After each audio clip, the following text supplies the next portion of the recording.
Call to me and I will answer.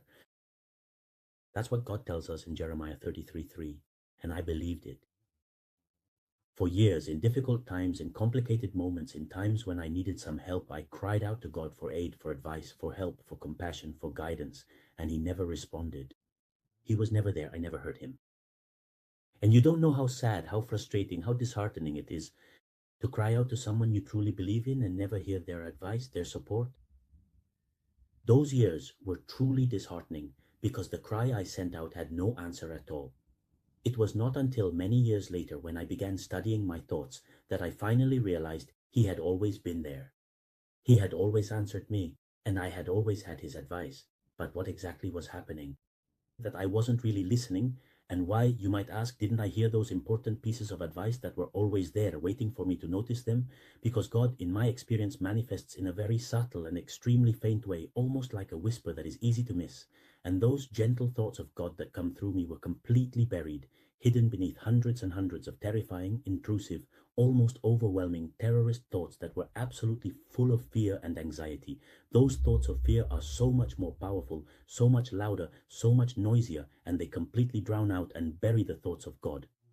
You just can't hear them no matter how hard you try, because the noise of fear is just too overwhelming.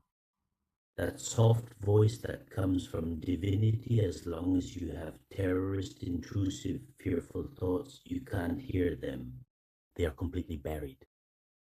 When I started studying thoughts, I realized that God's voice had always been there.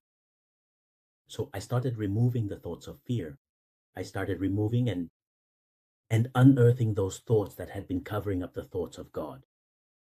And I did it through this manual, The Alchemist of the Mind, 9 practical tools to eliminate and transmute intrusive thoughts. I kept removing those thoughts, and I realized that the divine thoughts of God had always been there. And I hadn't heard them because the other thoughts buried the first ones. And when I say God, I mean the true essence of all that is. You can call it whatever you want. You can call it science, you can call it Allah, you can call it universe, you can call it the source. All that is, call it whatever you want. God doesn't care what you call Him, because regardless of the name you give Him, God encompasses everything. It is all that is. And you will hear those thoughts, you will hear them, when you remove the fearful, intrusive, terrorist thoughts. And that's what this manual is for. That is the main goal of this manual, so that you can control those thoughts to hear your inner voice, your true inner God. That is the process, and that is the objective of this manual.